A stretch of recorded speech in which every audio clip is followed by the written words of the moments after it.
Welcome to this Zentangle Quickie. My name is Heather Hartwick Gladden. I'm a certified Zentangle teacher, and today we're going to take a look at the tangle Pepfleur from CZT Tina Cox. Now, this is a new tangle from Tina, and she mentions in regards to the name that as she was playing with it, it kind of looked like the tangle Pepper from Zentangle, and also Aquafleur, also from Zentangle. So she, and actually, I think this was a consensus from some, it might have been on her Instagram, which link to that is in the description section. But anyway, that was the consensus that it should be called Pepfleur. So really, really cute. And actually, this one starts with, well, it could go either way, and this can be different shapes. It's up to you. Kind of like if you've not tried Aquafleur, it is a really neat tangle, and if I'm remembering right, I'll have to go look at it again. It was kind of a an interesting shape. It could take many forms, but we're gonna draw a square, and this we're gonna start with a pencil. So this is kind of gonna be like our string. And so we're going to draw, I'm going to do a box because that's what she has there. And you have to make sure to leave room on either side. So if you're doing this on a, if you're doing traditional Zentangle and you have your string and things, you just have to make sure you're going to leave a little bit of room on the outside for this one. Okay, then on the inside, so we're going to essentially aura this, but it's a big aura on the inside. So we're going to make another box. All right.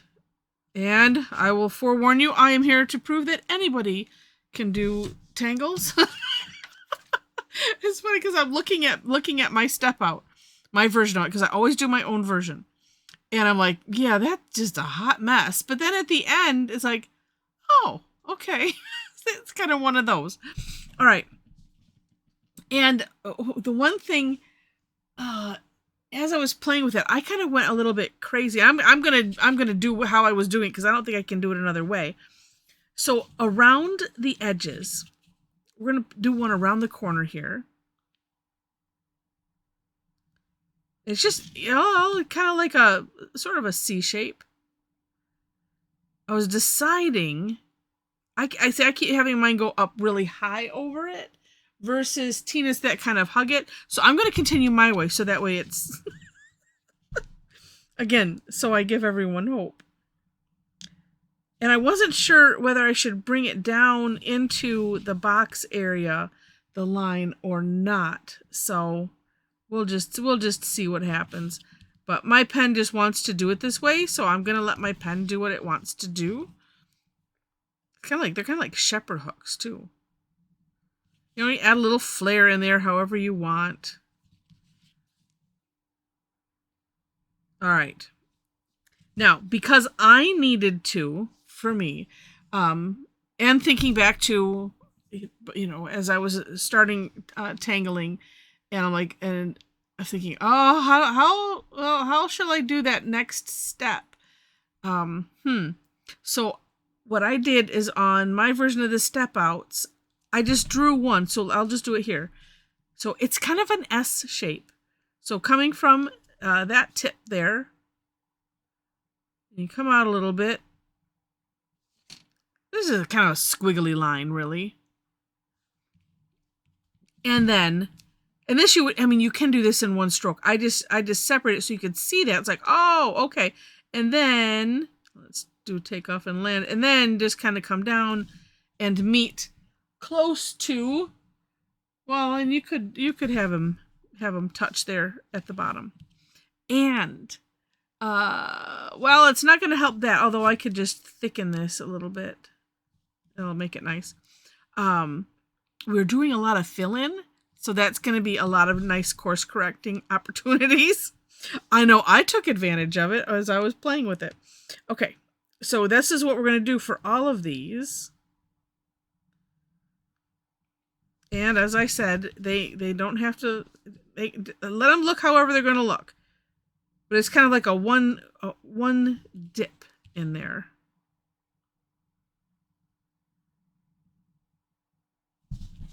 Make sure you can see this, the pen tip. You try to choke it up so you can see it.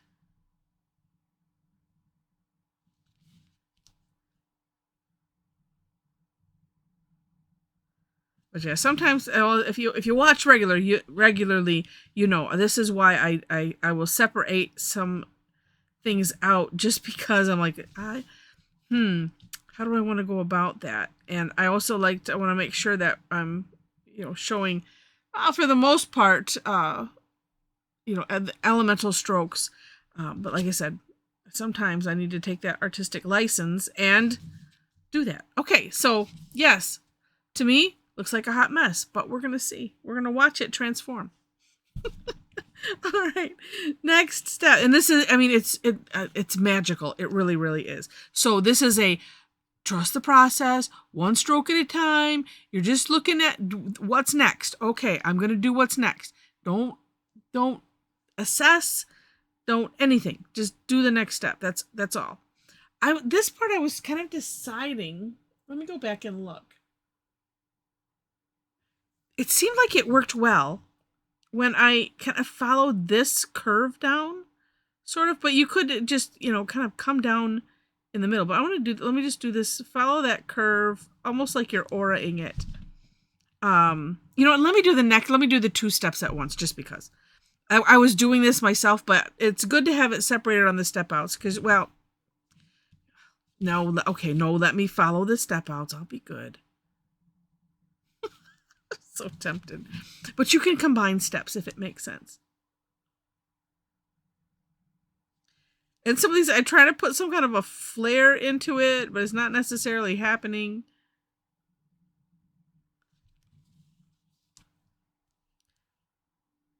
And like I said, I don't know if it matters, because like some of them, like here, I was just like kind of coming down from the middle like that. You have to remember that's the one I came down the middle. Because all the other ones, I'm kind of following this line down. All right, so the next step is rounding.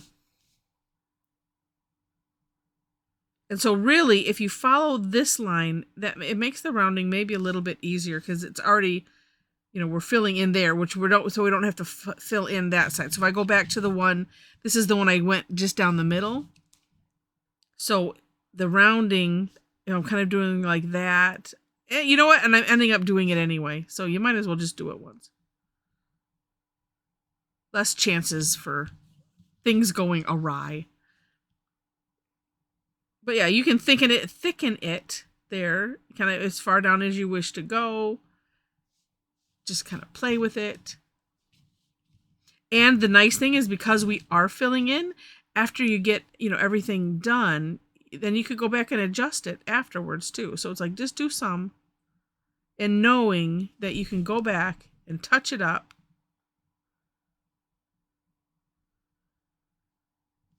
To me, that's kind of like, that's my, mantra to the other part of my brain. That's like, you really, that's ucky. You should. And it's yapping in the background, and it's like, oh, shush. Wait, we'll see. At the end. Be quiet. All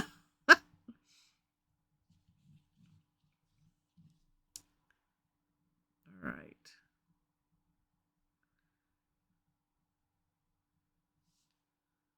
There we go. Now let's see. We're just going to fix that little curve there a little bit. Okay. Next, I'm going to start here at the base. So this one, on this step, on both of Tina has it this way. I put it on mine because I was running out of boxes in my step out, and I didn't want it to be, I've already made it. Well, no, I guess I just made it one more box, but I was like, okay, I'm running out of room here. So I did combine these two, but I'm going to start around this. So we're going to make a line. We're going to essentially aura the box, but hollowbowing it behind all of these neat strokes. And now, of course, you can make this as thick or as thin as you want.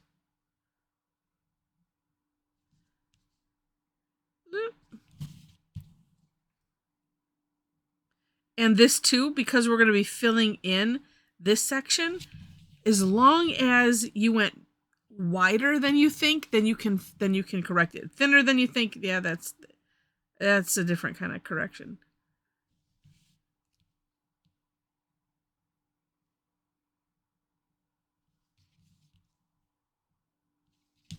Okay, like that. And then here, basically we're going to, I'm going to trace over the pencil line.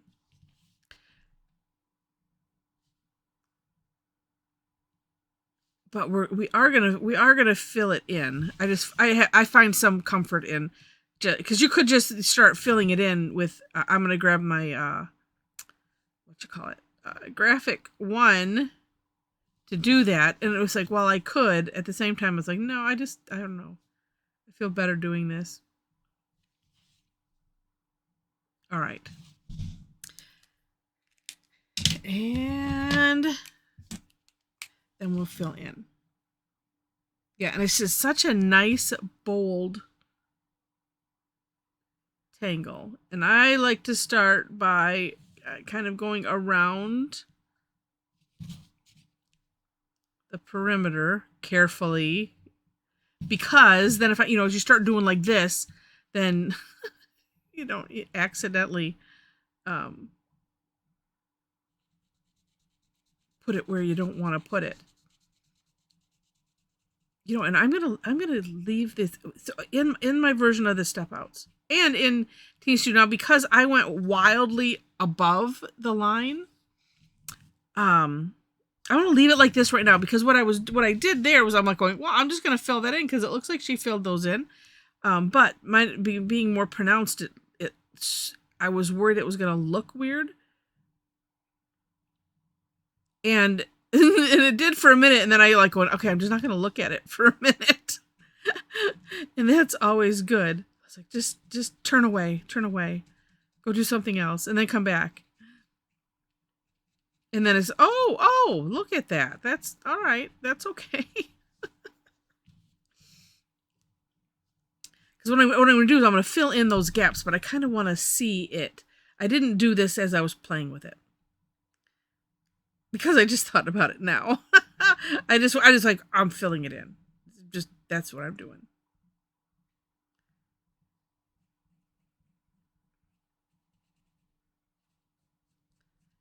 Now, one challenge when you're filling in a lot of area, especially if you're using the Zentangle tiles.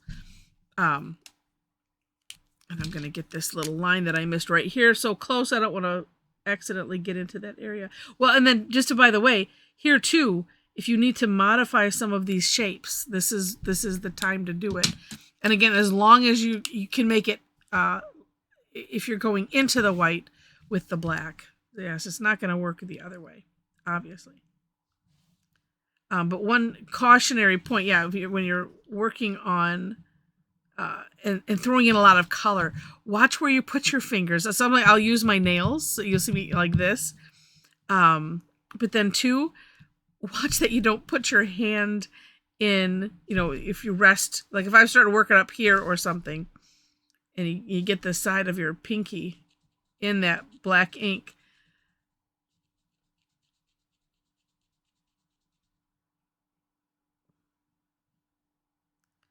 So I have just such a little teeny bit over the edge there. But like I said, you leave some gaps like that, and then you come back and touch it up, clean it up with the whatever regular pen nib you're using. I'm using the 01.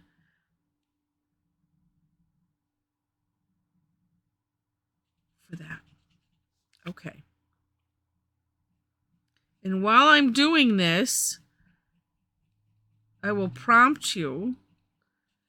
Well, and while you're filling in, sometimes if you have a lot, good idea to take a finger break, stretch, take a breath, so that way you can, if you get the death grip thing going, you can kind of release that. Maybe take an eyeball break. Even though we're not drawing lines, they're still focused in. And sometimes, just make sure eyeballs cross. So the highly repetitive or something like this, that's, you're just doing a lot of the same thing. It's good to do that. And while you do that, if you end up doing that, and you're enjoying this, I hope, please click on the like button or wait till afterwards. That's fine too. Just remember to do it. And I appreciate that. And and if you have not subscribed to the channel yet, would love to have you be a subscriber. Feel free to leave comments. I do try to answer all of them. And I appreciate any and all of those activities, as it helps to promote the chapter, the channel, because it tells the algorithm what to do. So, and I appreciate that. Okay. So, right. Some of these are just kind of wilder than others. All right. So now, shutting my eyeballs for a minute, stretching my hands, and maybe look at the screen instead of it. Sometimes, it when you look at it it's like looking at it with another set of eyes. When my mom was in art school, she said what they would do is they would look at their work. They would like hold it up in front of a mirror, so that way you would just see it differently. And I think it's a similar concept of this is, sometimes you just have to not look at it for a minute and then come back and go, okay, where are we at? Now, as I mentioned, I'm going to fill these in because I think it looked neat, because it is kind of casting a shadow or, whatever's behind here. So I'm going to just fill these in regardless of how tall, the box is. But now I could come back and make that box bigger. So that is something that's nice that we can play with.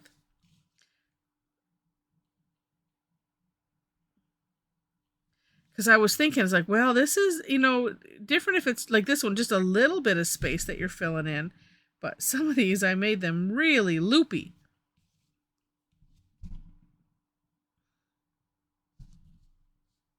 And then I can decide if I want to make that box bigger or not. But we might play with some other things first. I bumped that one. Okay. And one more.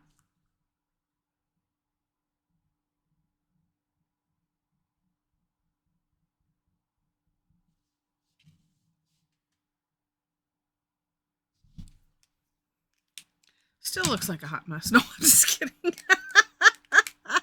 I want to touch a couple things up like that. And then here, this is kind of uneven. So let's pull that in a little bit. And this I definitely do with a smaller nib pen so you can have some control. And what's interesting is I'm not going to necessarily adjust that side. It still kind of fits in. But now they're a little bit more uniform. Yeah. Okay. So let's play with some shading. And here's what I'm thinking. I'm just going to, I have some left on my Tortillion. But that line, one of the things of Zentangle is not to put a grid line in that you will be erasing at some point. Ooh, actually, I can let that be shiny there. Oh, and I'll come around the other side. At some point here, maybe I will need to add some graphite. But it's serving itself quite well.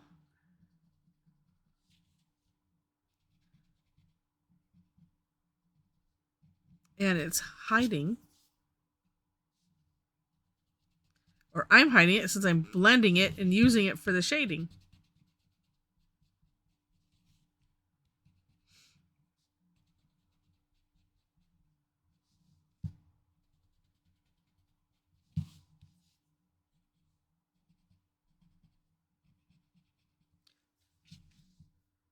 All right, now I'm going to come from this side And just very carefully put some down here on this end.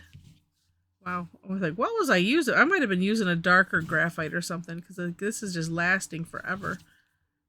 Usually it kind of peters out by now.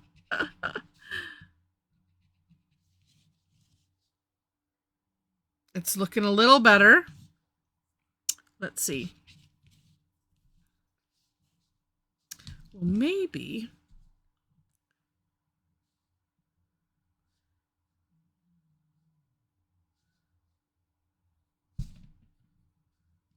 And maybe not. I just wanted to have a little bit more drama.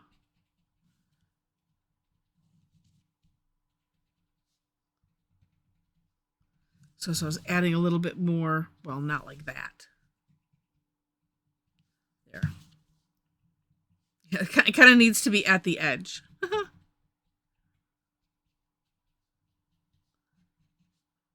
And I want it to have some nice shine. So creating the shine, it kind of needs the darkness. I have another trick up my sleeve, though. Okay.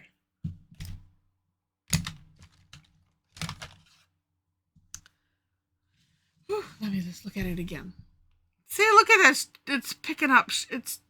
Yeah, it's looking better. It really is. Okay, well, this needs to be. That needs to be darker. Then the other thing with being careful of, as I'm doing right there, of the wet tile is making sure that just to be careful when you're using the Tortillion around it so that it doesn't, like it's doing here and it did over there, kind of picking up the paper because it's still wet, like it rolls up. All right. Handy dandy brush, so I don't go like this and smear all of the graphite. Yeah, that's okay. That's starting to look a little bit better. Let's make this a little darker. So this is just a lot of play. And then inside here, there's, yeah, I mean, you can tangle in there. You could do whatever you want. Tina has some wonderful examples. I'm just going to just put some graphite just to make it look shiny-ish. Yeah, like that. Okay, like it. Now, here was the secret weapon, the Prismacolor colorless blender. Because I don't want to add any more graphite. Look at how I'm making that darker in the end. Let me try it again. You see that? I was thinking to make streaks kind of coming down this way, but I thought, well, no, let's try it down from the bottom here first. Because I have graphite in there. It just needs to be, look at that. It's so amazing. I mean, the magic in the shading, period. But when if you need to get just a little bit darker like that, this is the tool. They usually sell them in 2-packs. I do have them on my Amazon enabler alert page. When you go to the description section below the links to the step outs, you will find it there.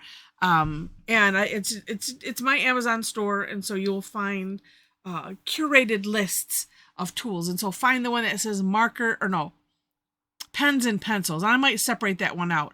And if I do, it would just be under pencils because it's a pencil. And you will find them. Okay.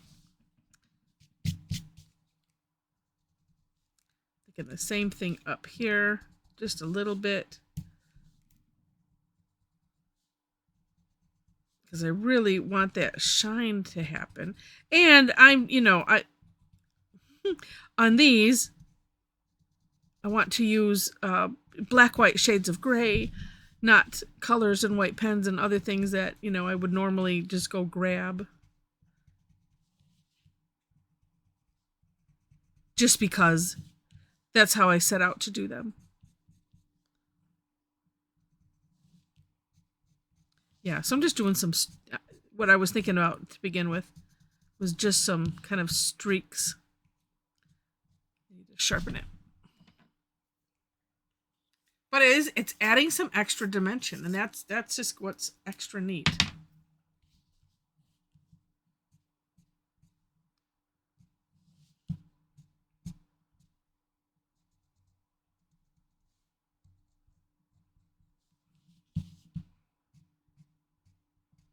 And that too, that unevenness, in my opinion, kind of adds to the, making it look like it's metallic. So, well, there we go. And you know what? I don't think I necessarily need to make the box any bigger. Certainly could.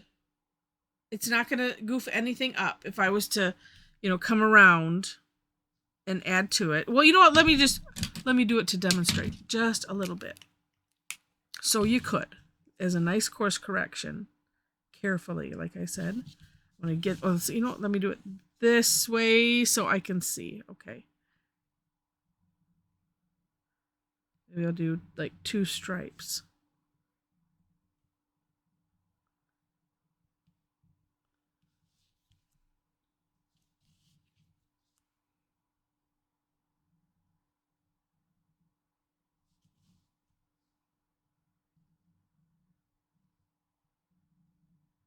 If you just go slow and careful, then you're fine. And then something like that right here, then that's when I grab the 01 just to make that meet up like that.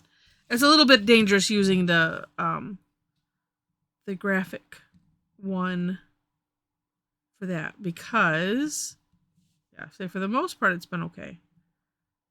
But you just have to be careful. All right, and I think, is this the last side? I lost track.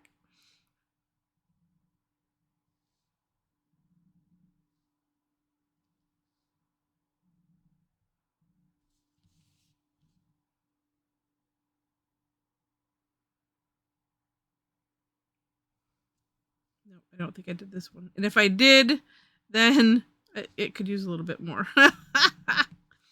But you can see it didn't hurt anything at all. So it's a nice extra course correction that you have in your back pocket.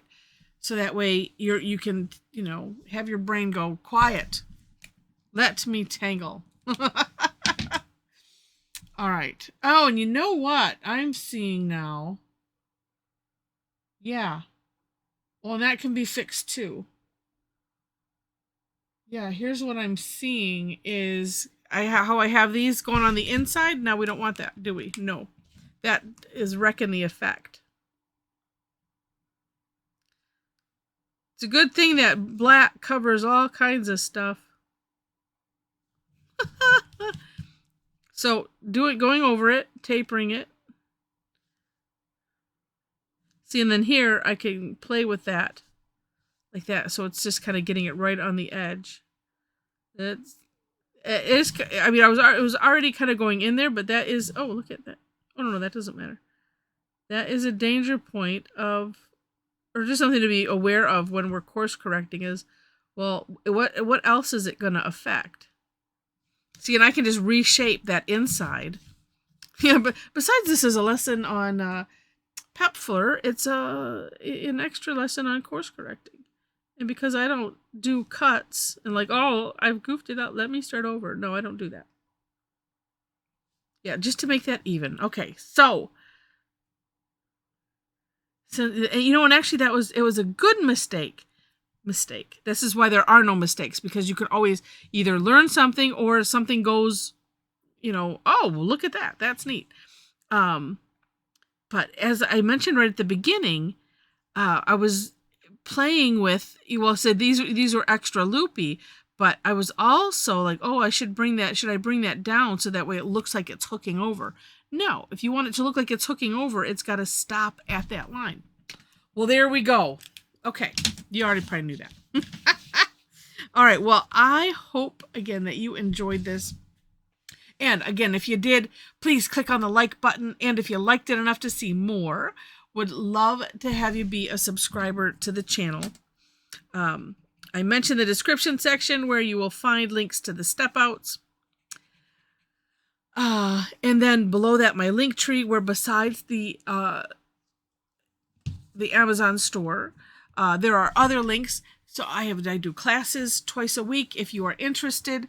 A lot of them are free, and some do have a charge to them. Tuesdays are the ones that have Tuesday is the day that most most of the classes on Tuesdays, let me rephrase, have a fee, except for the third Tuesday. That's Tough Tangle Tuesday, and that one is free. Thursday is free, and it's every Thursday, 11 a.m. and 7 p.m. For an hour. That's Eastern time. So in the link tree, you will find a couple places, links to follow me for classes. So if you are interested, click those. That way you can see it in your time zone. You can, register or click going. On Facebook, you click going, I think, or interested, something. Interested, then I think you click going. Anyway, that way you'll get reminders and such. So let's see, what else is on there? I would say links to my website so you can follow my blog if you like. We have a nice Tangle Addicts community group on Facebook, so if you'd like to join us there, click the link, answer the 4 questions, and that will get you in. And I think that's it. Yeah, because I kind of threw some of this stuff in the middle. So, all right. So, thank you again so much for watching. And I wish you happy tangling.